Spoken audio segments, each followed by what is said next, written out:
देखिए, जो लोग भी बिहार से ताल्लुक़ रखते हैं, उनके लिए बहुत ही बड़ी खुशखबरी है और जो लोग असिस्टेंट प्रोफ़ेसर बनना चाहते हैं, आपके लिए लगभग 150 से भी ज़्यादा असिस्टेंट प्रोफ़ेसर की वैकेंसी निकली हैं और लगभग हर एक सब्जेक्ट में आपको वैकेंसी देखने को मिलेगी। फुल डिटेल आपको बताने वाला हूँ, किस तरह से अप्लाई करना है, एलिजिबिलिटी क्या है, सारी चीज़ें आपको ए टू जेड कंप्लीट जानकारी आपको मिलने वाली है। तो देखिए, सबसे पहले आप सब्जेक्ट देख लीजिए ज़रा, सबसे पहले। तभी तो आप अप्लाई करेंगे। अगर आपके सब्जेक्ट की वैकेंसी हो तभी अप्लाई करना, ठीक है ना? फिजिक्स में आप देख लें, यहाँ पर 11 वैकेंसी हैं। केमिस्ट्री में आप देख सकते हैं यहाँ पर 16 वैकेंसी हैं। मैथमेटिक्स में आप देख सकते हैं टोटल 15 वैकेंसी हैं असिस्टेंट प्रोफेसर की। बॉटनी में आप देख सकते हैं 8 वैकेंसी हैं। जूलॉजी के अंदर देख सकते हैं आप यहाँ पर टोटल 8 वैकेंसी हैं। कॉमर्स में आप देख सकते हैं क्लियरली 6 वैकेंसी हैं, बहुत ही शानदार। और पॉलिटिकल साइंस में आप देख सकते हैं 14 वैकेंसी हैं, 14 वैकेंसी हैं। हिस्ट्री में 9 वैकेंसी हैं। ज्योग्राफी में आप देख सकते हैं 9 वैकेंसी हैं। साइकोलॉजी में तो 20 वैकेंसी है। बिल्कुल अप्लाई कर देना साइकोलॉजी वाले। और हाँ, वीडियो को अगर आपने अभी तक लाइक नहीं किया तो लाइक ज़रूर कर दें, ठीक है ना? सोशियोलॉजी में देख सकते हैं आप 13 वैकेंसी हैं हर एक सब्जेक्ट में। Home science 3 vacancy. Ancient Indian history 2 vacancy. Hindi में 12 वैकेंसी। और इंग्लिश वालों के लिए तो 17 वैकेंसी है, 17। 4 वैकेंसी उर्दू वालों के लिए भी हैं। ऐसा सब्जेक्ट है जिसमें बहुत ही कम वैकेंसी आती हैं। तो भाई उर्दू वालों, जहाँ कहीं भी हो, चाहे उत्तर प्रदेश में हो कहीं और हो, अप्लाई ज़रूर कर देना, ठीक है ना? और म्यूज़िक में 1 वैकेंसी है। इसी तरीके से टोटल मिलाकर 68 वैकेंसी बैठ रही हैं। कितनी है? टोटल मिलाकर 68 हैं। अब ये वैकेंसी आई कहाँ से हैं, पूरा माजरा क्या है, मैं आपको बताने वाला हूँ। देखिए, ये है पूर्णिया विश्वविद्यालय, जो कि बिहार के अंदर है। यहाँ से असिस्टेंट प्रोफेसर की वैकेंसी निकली हैं, वो भी गेस्ट फैकल्टी के मतलब बेसिस पर। और ये 1 साल के लिए होने वाली हैं। अब ये आप देखिए ना कि जब वैकेंसी निकल ही नहीं रही है असिस्टेंट प्रोफेसर की, तो उसमें गेस्ट फैकल्टी की निकली आए तो गनीमत है। जो लोग अप्लाई करना चाहते हैं अप्लाई कर लें, ठीक है ना? अप्लाई कैसे करना है वो सारी चीज़ें मैं आपको बताने वाला हूँ। एलिजिबिलिटी क्राइटेरिया भी आपको समझाऊंगा, ठीक है ना? तो ये तो इसकी वेबसाइट है। जैसे आप यहाँ पर आएंगे, यहाँ से आप इसका नोटिफिकेशन डाउनलोड कर सकते हैं और यहाँ से आपको अप्लाई करना है। यहाँ क्लिक करेंगे, यहाँ को आपको नोटिफिकेशन मिल जाएगा। कुछ इस तरह से नोटिफिकेशन है, ये यहाँ से नोटिफिकेशन खुल जाएगा। और देखिए, अप्लाई करने के लिए पीछे थोड़ा सा आपको जाना पड़ेगा। और इसी तरीके से अगर हम बात करें कि यहाँ पर और भी जो इम्पोर्टेंट डिटेल्स हैं वो कवर कर लेते हैं। देखिए, पहली बात तो ये टेम्पररी वैकेंसी है, मतलब गेस्ट फैकल्टी की वैकेंसी है। 11 महीने के, 1 साल के लिए मान के चलो आप। और यहाँ पर लास्ट डेट भी इन्होंने कम ही दी है, 31 तारीख तक आप अप्लाई कर सकते हैं, वो भी अगस्त के महीने में। अब यहाँ पर ये तो आपने देख ही लिया किस किस सब्जेक्ट में वैकेंसी है। इसका स्क्रीनशॉट लेना चाहें तो ले लें दोबारा से। और यहाँ पर अगर आपके पास मास्टर डिग्री है, वो भी 55% के साथ। कितनी? 55% के साथ। ये जनरल वालों के लिए हैं। अगर आप SC ST या फिर BC1 नॉन क्रिमिलियर आते हैं या BC2 नॉन क्रिमिलियर आते हैं, तो आपको 5% का रिलैक्सेशन मिल जाएगा, मतलब 50% पर भी आप अप्लाई कर सकते हैं। वहीं पर एक इंपॉर्टेंट बात यह है, मस्ट का मतलब है ज़रूरी। ये आप देख सकते हैं, आप यहाँ पर क्लियरली लिखा हुआ है UGC नेट आपके पास होना चाहिए या फिर स्टेट लेवल का सेट होना चाहिए। और स्टेट लेवल का सेट बिहार का ही चलेगा, कहीं और का नहीं चलेगा। या फिर आपके पास PhD डिग्री होनी चाहिए, तो इस कंडीशन में आप अप्लाई कर सकते हैं। मास्टर डिग्री या फिर UGC नेट या सेट या फिर PhD, ठीक है ना? अब और भी जो इंपॉर्टेंट चीज़ें हैं वो मैं आपको बता देता हूँ। अगर आप PhD के बेसिस पर अप्लाई कर रहे हैं तो रेगुलर मोड की होनी चाहिए, डिस्टेंस की नहीं चलेगी। कम से कम 2 एक्सटर्नल एग्जामिनर होने चाहिए। देखिए, कई सारे इंपॉर्टेंट पॉइंट्स हैं, अगर आप समझेंगे नहीं ना तो परेशान होते फिरेंगे। इधर से उधर वीडियो देखेंगे तो पूरी बात सुन लीजिए, जल्दी जल्दी आपको मैं समझा देता हूँ। और कम से कम तो आपके 2 रिसर्च पेपर पब्लिकेशन होने चाहिए अगर आप PhD के बेसिस पर अप्लाई कर रहे हैं। कम से कम उसमें से एक एटलीस्ट रेफर्ड जर्नल के अंदर होना चाहिए, जो कि UGC की केयर लिस्टेड जो जर्नल होते हैं, स्कोपस वगैरह, उसमें होना चाहिए, ठीक है ना? और इसके अलावा यहाँ पर और भी इंपॉर्टेंट पॉइंट्स लिखे हुए हैं, वो पढ़ लेना है।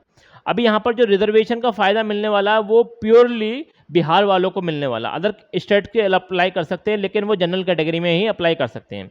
यहाँ पर एज लिमिट क्या है तो ये देख लीजिए, 31/7/2025 के हिसाब से आपकी एज काउंट होगी। कम से कम 23 होनी चाहिए और ज़्यादा से ज़्यादा 55। बहुत बढ़िया एज लिमिट में काफ़ी अच्छी इन्होंने छूट दी है।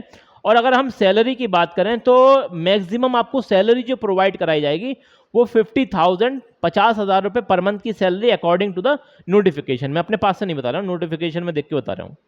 और यहाँ पर अगर आप देखें कि लेक्चर बेसिस पर क्लास कह रहे हैं, पर क्लास आपको जो है 1500 रुपये मिलेंगे, ठीक है ना? अब जिसकी जॉब ही नहीं लग रही है, असिस्टेंट प्रोफेसर बनना चाहते हैं, तो उनके लिए सही है भाई, अप्लाई कर सकते हैं आप लोग। और हाँ, ये भी इंपॉर्टेंट बात है कि यहाँ पर the number of candidates to be called for interview वो यूनिवर्सिटी ही डिसाइड करेगी कि कितने स्टूडेंट्स को बुलाया जाएगा इंटरव्यू के लिए।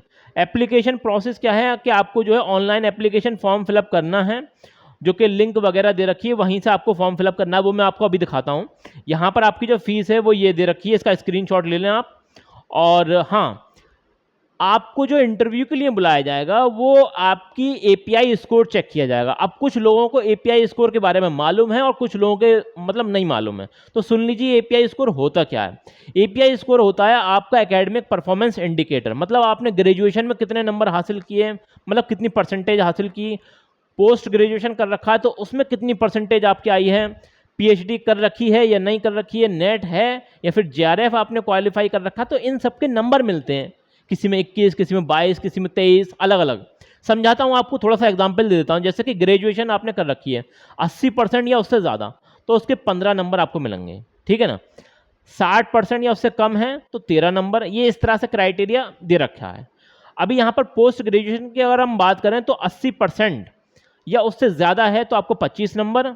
इसी तरीके से 60 का दे रखा है परसेंटेज का, और 55 का दे रखा है। अगर आपने एमफिल कर रखा है, जो कि अब तो होता नहीं है, पहले होता था, तो उसमें अगर आपके 60% हैं तो उसके 7 नंबर मिलेंगे। पीएचडी आपने कर रखी है तो 30 नंबर मिलेंगे, और जेआरएफ क्वालिफाई कर रखा तो 7 नंबर, खाली नेट क्वालिफाई कर रखा तो 5 नंबर, और सेट क्वालिफाई कर रखा तो 3 नंबर। रिसर्च पेपर पब्लिकेशन के आपको हर एक पेपर के 2 नंबर मिलेंगे, और वो भी यूजीसी की केयर लिस्टेड या फिर स्कोपस जर्नल के अंदर होने चाहिए। मैक्सिमम नंबर जो आप ले सकते हैं रिसर्च पेपर पब्लिकेशन के जरिए, वो आप 10 नंबर ले सकते हैं। यहाँ पर अगर आपके पास कोई एक्सपीरियंस है तो हर एक साल का मतलब 2 नंबर मिलता है इसमें। मैक्सिमम आप 10 नंबर यहाँ से भी ले सकते हैं। अवार्ड की अगर हम बात करें तो टोटल 5 नंबर आपको मिलते हैं यहाँ पर, लेकिन ज़्यादा से ज़्यादा आप 3 नंबर ही हासिल कर सकते हैं, 3 नंबर। इंटरनेशनल लेवल के अगर आपके पास अवार्ड है या नेशनल लेवल के तो उसके 3 नंबर, और स्टेट लेवल के तो 2 नंबर। लेकिन ज़्यादा से ज़्यादा आप जो नंबर हासिल कर सकते हैं अवार्ड कैटेगरी में वो 3 नंबर ही हासिल कर सकते हैं। नेट जेआरएफ है तो 7 नंबर। देखिए आपके पास नेट भी है, जेआरएफ भी है, सेट भी है, होता है किसी किसी के पास, लेकिन तीनों के नंबर नहीं मिलेंगे आपको। मैक्सिमम नंबर जो आप लेके जा सकते हैं वो 7 नंबर ले सकते हैं बस, ठीक है ना, 7 नंबर। और आपने एमफिल भी कर रखी है, पीएचडी भी कर रखी है, होते हैं बहुत से लोग जिन्होंने एमफिल भी कर रखी है और पीएचडी भी कर रखी है, तो भाई दोनों के नंबर नहीं मिलेंगे आपको, एक ही के नंबर मिलेंगे, और वो भी मैक्सिमम खाली 30 नंबर, ठीक है ना। और यहाँ पर एकेडमिक स्कोर के 80 नंबर, 10 नंबर आपके रिसर्च पेपर पब्लिकेशन और टीचिंग एक्सपीरियंस के 10 नंबर, टोटल मिलाकर 100 पॉइंट स्केल का आपको जो है एपीआई स्कोर होता है। अब इसमें ये देखा जाता है, जैसे ये स्टेट गवर्नमेंट यूनिवर्सिटी है, यहाँ पर 55 या 60 रखा जाता है ज़्यादातर। इन्होंने इसमें मेंशन नहीं किया है क्लियरली कि कितना होना चाहिए एपीआई। आप कमेंट सेक्शन में ज़रूर से बताना आपका एपीआई कितना बैठ रहा है। कम से कम तो 60 या 55 तो होना ही चाहिए आपका, ठीक है ना। ज़्यादातर जो सेंट्रल गवर्नमेंट यूनिवर्सिटी होती है उसमें 60 रखा जाता है, और स्टेट गवर्नमेंट में कहीं ना कहीं आपको देखा जाता है कि 55 पे भी हो जाता है। तो आप अपना एपीआई स्कोर ज़रूर से चेक कर लेना। अभी यहाँ पर ये इंपॉर्टेंट टाइमलाइंस वगैरह इन्होंने दे रखी हैं। टेंटेटिव इंटरव्यू की डेट भी दे रखी है, मतलब 2nd और 3rd वीक ऑफ सितंबर ये बोल रहे हैं, और डिक्लेरेशन ऑफ रिजल्ट भी बोल रहे हैं सितंबर में रिजल्ट निकाल देंगे आपका 3रे हफ्ते में। सारी चीज़ें यहीं पर आपको मिलने वाली हैं। ये वैकेंसी है, इसका स्क्रीनशॉट लेना चाहें तो ले लें। और भी जो इंपॉर्टेंट पॉइंट्स अगर इसमें होंगे तो वो मैं आपको बता देता हूँ। अभी यहाँ पर और तो कुछ मुझे नज़र नहीं आ रहा। चलिए ये देख लेते हैं कि किस तरह से अप्लाई करना, ऑफिशियल वेबसाइट पर जाकर किस तरह से अप्लाई करना। अभी जैसे ही हम इसकी ऑफिशियल वेबसाइट पर जाएंगे तो यहाँ पर आपको ये एडवर्टीजमेंट भी मिल जाएगा, और यहाँ से आप अप्लाई कर सकते हैं। तो रिक्रूटमेंट वाले सेक्शन पर आप जैसे ही क्लिक करेंगे तो यहाँ से पेज ओपन होना स्टार्ट हो जाएगा, तो यहाँ से आप अप्लाई कर सकते हैं, ठीक है ना। और जो भी सारी चीज़ें हैं नेक्स्ट नेक्स्ट करके पूरा फॉर्म यहाँ से आप फिलअप कर सकते हैं। तो इस तरह से यहाँ पे आपको अप्लाई करना है। फिर भी कोई बात समझ में ना आए तो भाई कमेंट सेक्शन में बता देना। रोजगार अपडेट विद आदिल खान एक ऐसा चैनल है जो असिस्टेंट प्रोफेसर पे काम कर रहा है डेडिकेटेडली, ठीक है ना। तो अपनी कोई भी समस्या हो कमेंट सेक्शन में लिख देना, अगर मुझसे आंसर आता होगा उसका तो ज़रूर से बताऊँगा, ठीक है ना। अपनी राय भी जरूर रखना कि सर यहाँ से वैकेंसी निकालिए या फिर इस यूनिवर्सिटी से या फिर इस सब्जेक्ट से, ठीक है ना। चलिए मिलते हैं अगली वीडियो में, तब तक के लिए best of luck for your career.